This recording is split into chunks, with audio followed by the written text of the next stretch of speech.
8번 밑에다 해설에다가 제3자에다 메모해. 8번 밑에다가 깔끔하게 써. 깔끔하게. 연필도 굵은 것으로 쓰지 말고 2줄 쓰면 없어. 이 친구는 공부 잘하니까 냅둬 놔둬. 거기다가 가장행위 후 이렇게 써. 먼저 제3자는 여기다가 가장행위 제3자는 가장행위 전에 있어야 돼, 후에 생겨야 돼. 후 이렇게. 따라서 가장행위 후에 생겨야 되므로 8번에 2번을 봐. 8번에 2번 문제 보자. 여기 보자.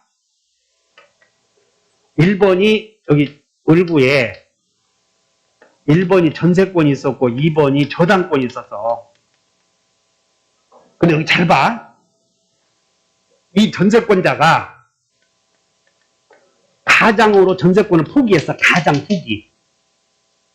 그러면 전세권을 가장 포기했을 때 이 사람은 후순위는 전세권이 가장 포기했을 때 후순위는 가장 포기하기 전에 있어서 가장 포기하고 나서 생겼어. 가장 포기하기 전에 있었으니까 제3자 아니라는 거예요, 이 사람은. 2번은 읽어보면 2번은 제한물권이 가장 포기된 경우에 기존 동그라미 쳐. 기존. 그러니까 이것이 가장 포기했을 때 기존에 나왔잖아. 야, 여기다 제일 중요한 게 기존이야. 기존. 이미 존재했어. 이미. 그러니까 이 사람은 가장행위 전에 있었던 사람이라고. 그렇기 때문에 가장행위 전에 있었기 때문에 가장행위 후에 있어야 되는데 주로 뭘 나오냐면 여기 봐. 1번 저당권. 1번 저당권자 A, 2순위 저당권자 B 했을 때 주로 이렇게 물어본다고. 그래서 1순위 저당권을 가장 포기한 경우에 2순위 저당권자. 만약에 1순위 이런 말이 나오면 2순위도 있다는 거예요, 없다는 거예요? 있다는 거니까 1순위가 저당권이 있었다면 2순위도 있다는 것이야. 그럼 1순위 저당권을 포기했을 때 가장으로 포기했을 때 이 사람은 2순위는 이 사람이 1순위 저당권자가 나중에 가장 포기한 경우 이 사람은 이미 있었어, 없었어? 있었잖아. 그렇기 때문에 이 사람은 제3자가 아니라 그 말이에요. 이런 게. 그래서 이런 말들을 주의해야 돼. 다시 한번 가장행위 후. 이해하셨나? 가장행위 후에 생겨야 돼. 그러니까 기존에 이런 말들이 있으면 제3자 아니야. 이런 것들이. 정답이 몇 번이요? 2번 여러분 책에 있는 거. 그래서 나머지들은 여러분들에게 내가 연습을 많이 시켰기 때문에 이걸 설명해 주려고 일부러 이 문제를 뽑아온 거예요. 그래서 가장행위 후에 있어야 된다. 그러니까는 여기서 제한물권을 가장 포기한 경우 뭐 기존에 뭐 이렇게 나오겠지. 제한물권을 가장 포기한 경우 기존의 제한물권자 이런 사람들. 그러므로 이 사람들은 제3자가 아니다 이렇게. 그 다음에 2번 제목만 써. 가장행위 후 그 외관이 뭐냐면 가장행위의 외관이야. 그 외관을 신뢰하여. 따라서 그 외관을 기초하여. 그 외관 기초하여. 이렇게만 써놔봐. 그러다 보니까 가장행위에 의한 손해배상 채권의 양수위 이런 사람들은 자, 이 사람 보자. 외관을 기초해서 여러분 제목만 써놓으면 돼. 써놓자. 3번 독립해서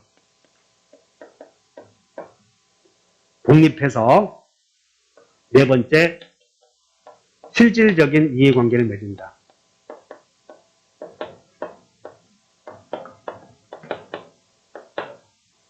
이렇게만 써놔. 여러분들은 가장행위 전에 있어야 돼, 후에 있어야 돼?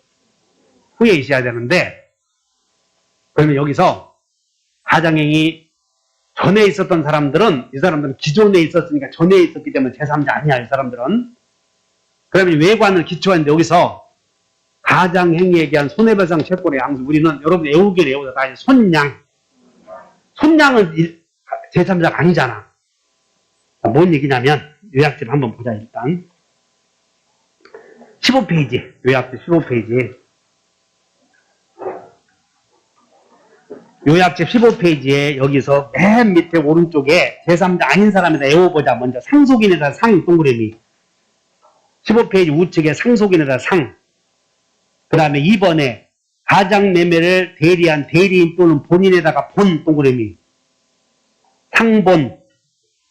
그 다음에 3번 채권의 가장 양수인으로부터 추심을 위한 추 그리고 채권 양수인의 양 동그라미 다 같이 추양. 다시 한번 상본 추양. 그 다음에 4번 가장매매에 의한 손해배상 채권의 양수인 나오지 손양 동그라미 있죠. 지금 여러분 손양이 여기 있잖아. 가장행위에 의한 손양 지금 요거 하려고 하고 일단 동그라미. 그 다음에 5번 허위표시의 계약 당사자로부터 계약을 인수한 자에다 인자 동그라미 있죠. 인자. 그 다음에 6번에 제3자를 위한 계약에서 뭐 있어? 수익자 나오지. 아까 배웠던 거 수익자.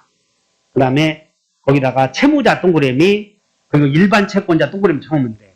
한번 외워본다. 상대 취향. 상본이든 대든 똑같대. 우리는 대리에서는 본인과 대리인 나오면 같은 사람 아니야. 그래서 외워본다. 상대 취향. 손양 인수. 채무자 일반 채권자. 근데 여기서 아까 1번을 해결했고 2번은 외관을 기초해야 되는데 외워본다. 일반 채권자. 그 다음에 채무자. 여러분들 채무자만 나오면 제3자 아니야. 그냥 책에서 그냥 볼 것도 없어. 딱 채무자. 이런 말이 나오면 제3자요. 제3자 아니요. 제3자 아니다. 이렇게 무조건 외워버려야 돼. 여러분 교재 한번 보자. 책에. 저 44쪽. 44쪽의 교재 16번을 보자. 공정허위표시에서 새롭게 이해관계를 맺은 제3자에 해당하지 않는 사람 나오지? 여러분들 44쪽의 16번에 거기서 2번 봐. 공정허위표시인 채권 양도계약의 양도인에 대한 밑줄 보셔봐. 채무 사람 밑줄 보셔봐. 채무 사람. 여기 봐라. 다시 채무자. 이거 보면 안 돼. 이런 것도 여러분들은 급수가 낮아서 그 앞에 보면 안 된다고 그냥. 왜냐면 헷갈리니까 이거 보면 안 되고 그냥 다른 채무자. 이런 말 나오면 제3자 아니야. 그냥 채무자 나오면 이런 게. 그 다음에 17번은 내가 했네. 17번은 2번은. 제한물권이 가장 포기된 경우에 기존의 후순위 제한물권이 나오지? 기존의 이 사람 이렇게. 그리고 채무자 나오고 외워본다. 채무자. 일반 채권자. 계약인수인. 이런 말들이 나오면 그냥 제3자 아니라고 외워놔야 돼. 그럼 여기 이것만 보는데 1번 보자. 여기 봐. 아까 소유자는 상대방에 대해서 물부손 행사 여부 있었지. 그래서 이게 뭔 얘기냐면 여기 보자. 갑이을과 가장매매 했는데 가장매매해서 을에게 등기했더니 이렇게 병에게 팔아먹으면 자 을이 병에게 매매해서 이전 등기 해주면 을은 자기 땅 판 거요. 형님 땅 판 거요. 형님이 동생에게 가장매매 했다고.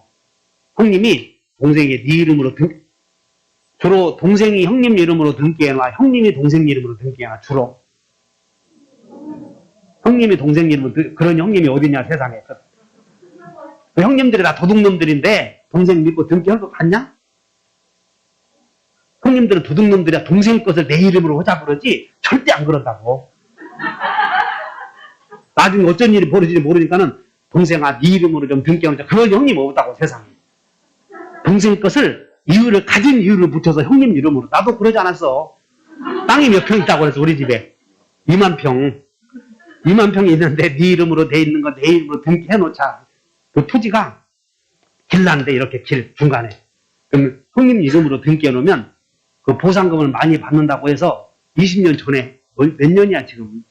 그때는 20년 전이니까 땅 형님 이름으로 등기해달라고 그러면 나는 꿈이 그때는 뭐였어?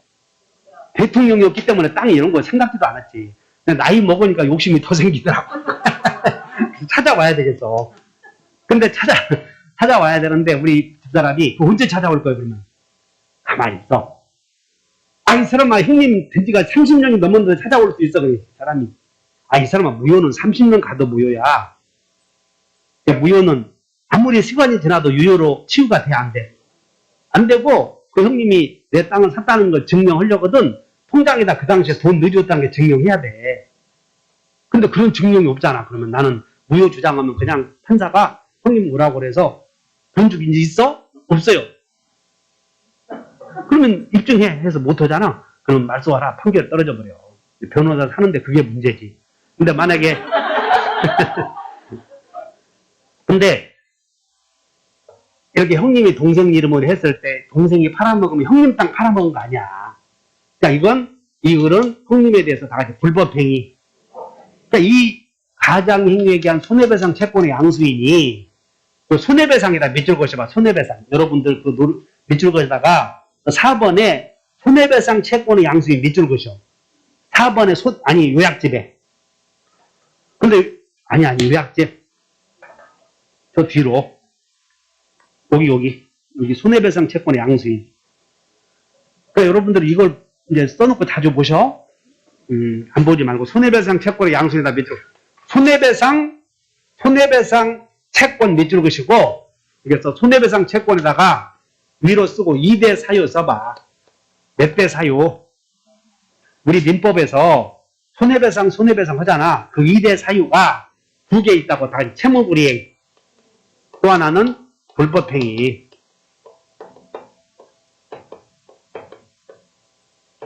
근데 지금 가장매매는 무효니까 채무불이행 문제는 아니야. 맞아, 안 맞아? 채무불이행 문제는 아니고, 그럼 무슨 문제겠어? 불법행위가 된다는 거예요. 그러니까 을이 이렇게 팔아먹은 것은 을이 병에게 처분하여 선의인 경우 을은 갑에 대하여 불법행위가 될 수 있다. 그러면 오해해야 되는 거예요.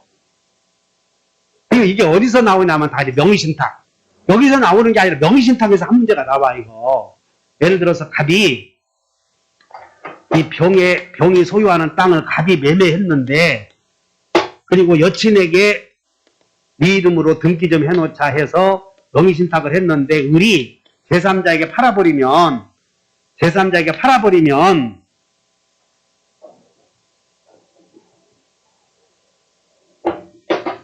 병의 땅을 항상 그림을 그려. 병의 땅을 갑이 자기가 수중에 놓고 싶은데 직접 매매를 해.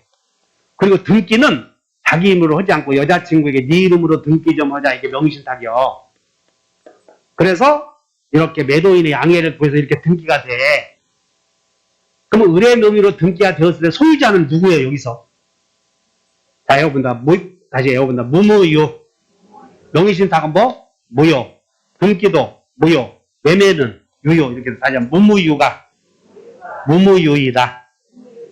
무는 무유유가 될 수 있지만 무무유는 그냥 효력이 변함이 없지.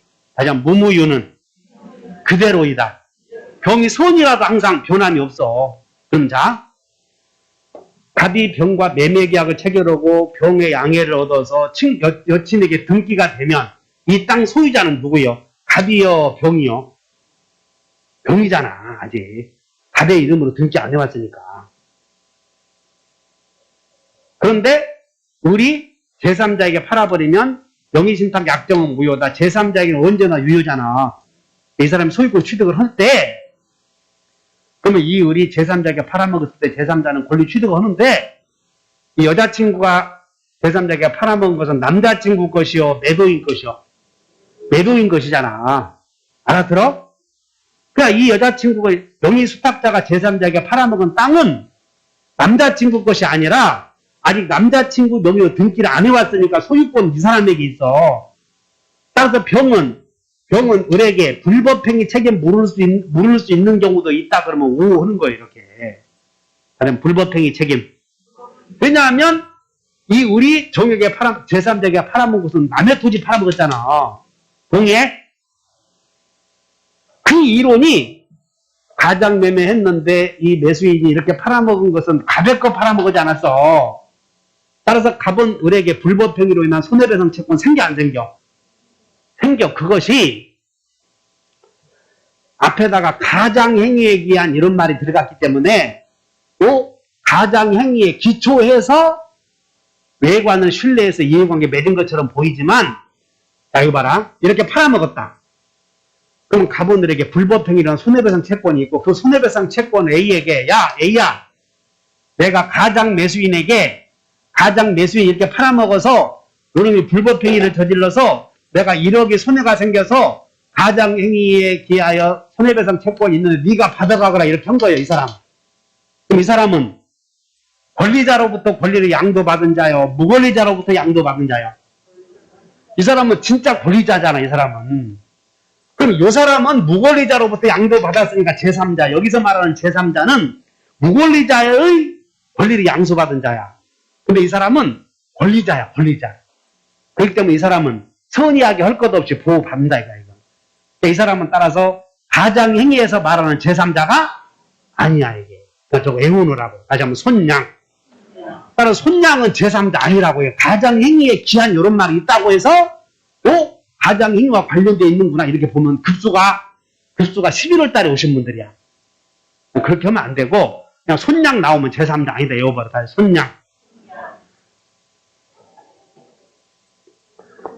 그 다음에 채무자 나오고 다시 한번 상속인, 대리인, 추심채권 양수인, 이 계약인수인 동일인이요. 동일인. 계약인수인은 다 독립된 자가 아니기 때문에 그 사람들은 다 동일인이라고. 그러므로 여러분들 상대추양, 인수 이런 사람들은 독립된 자가 아니고 이런 사람들은 동일인이라고. 동일인. 그러니까 제3자가 아니야. 이거. 그래서 실질적인 이해관계를 맺은 자고 우리 시험에 아직 한 번도 안 나왔는데 안 나온데 또 내겠어. 그냥 그거 놔둬버리고 그 정도 외워놓고 가면 틀림없이 다 맞출 수 있어. 제3자인 사람, 아닌 사람. 아닌 사람 한번 외워본다. 다 같이 상속인, 그 다음에 대리인, 그 상대 이렇게 돼 있어. 상대. 그 다음에 다 같이 추양. 추심채권 양수인은 동일이냐, 동일인. 아까 추심채권 양도는 뭘 배웠냐면 신탁행위라고 배웠어. 신탁행위. 추심채권 양수인은 동일인. 추양. 그 다음에 여기다가 손양은 사실은 인수 이렇게 쓰고 싶지만 손양 그냥 외우기 쉽게 하나 들어간 거예요. 이게. 손양, 인수 이런 것들 따라서 손양. 그 다음에 인수는 함께로 보면 안 돼. 다시 계약인수인, 수익자. 그 다음에 이제 나오면 이거 봐요. 채무자. 그리고 그냥 일반 채권자가 나와. 그냥 일반 채권자. 그래서 이런 사람들은 제3자다. 제3자 아니다. 배워버려. 상대추양, 손양, 인수, 채무자, 일반 채권자. 그러면 아직 이제 물어볼게. 아직도 다 못 외우신 분 손 들어봐. 왜냐하면 이거 못 외우신 분들은 사람도 아니야. 언제 외우려고 그러냐고. 이거 못 외우신 분들은 나 속썩이려고 아주 작정한 사람들이라고.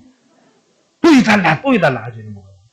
그렇게 하지 마시고 이번 주에 이거 다 외워버려야 돼요. 그리고 왜냐하면 이것을 안 외워놓으면 계속 중복되는 게 아니기 때문에. 다른 것들은 중복되고 무효는 5단계로 중복되니까 계속 나오지만 저건 한 번 나오고 만다. 시험에 나오는데도 불구하고 한 번 오고 말아. 그러니까 이거 꼭 공부해줘야 돼.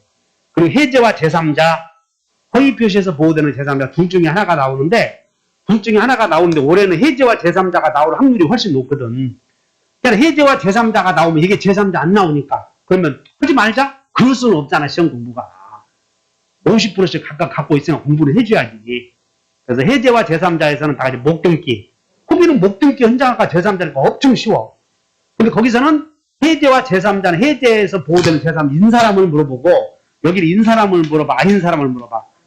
아닌 사람이 훨씬 많으니까 이거 외워놓는 거예요. 그래서 꼭 외워놓으시고 이게 만약에 이 사람이 무슨 사람인지 모른다면 가서 공부하는 거예요. 집에 가서 그런 것들을. 자, 외운다. 무효는 몇 단계로? 5단계로 해결해. 그래서 제3자가 누구냐 따져버리는 거예요. 제3자가. 이렇게 되면 자, 8번 보자. 이제 마지막으로 문제. 통정허위 표시의 무효로 대항할 수 없는 선의의 제3자로 될 수 없는 자, 가장 매매의 매수인으로부터 그 부동산을 다시 산 사람은 제3자지 이렇게. 그 다음에 2번 해결했고 3번 가장 매수한 부동산에 대하여 저당권 취득권자 제3자. 4번 가장 저당권이 설정된 후 그 가장 저당권의 실행에 의해서 부동산을 경락받은 자, 매각받은 자 제3자. 그 다음에 가장 매매의 매수인으로부터 매매계약에 의하여 소유권 이전 청구권 보조를 위해서 가등기를 취득한 자. 이 사람들은 다 가장의 외관과 신뢰를 맺은 자라고.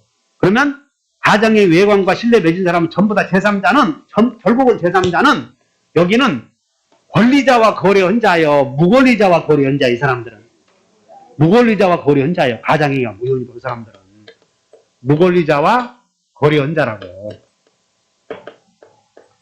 근데 이 사람들은 무권리자와 거래했는지 아는데 잘 모른다 이야. 이 사람들은 무권리자와 거래한 자 아니고 똑같은 사람이거나 독립된 자이거나 그냥 아니면 외관과 관계없는 자들이에요. 그런 사람들은.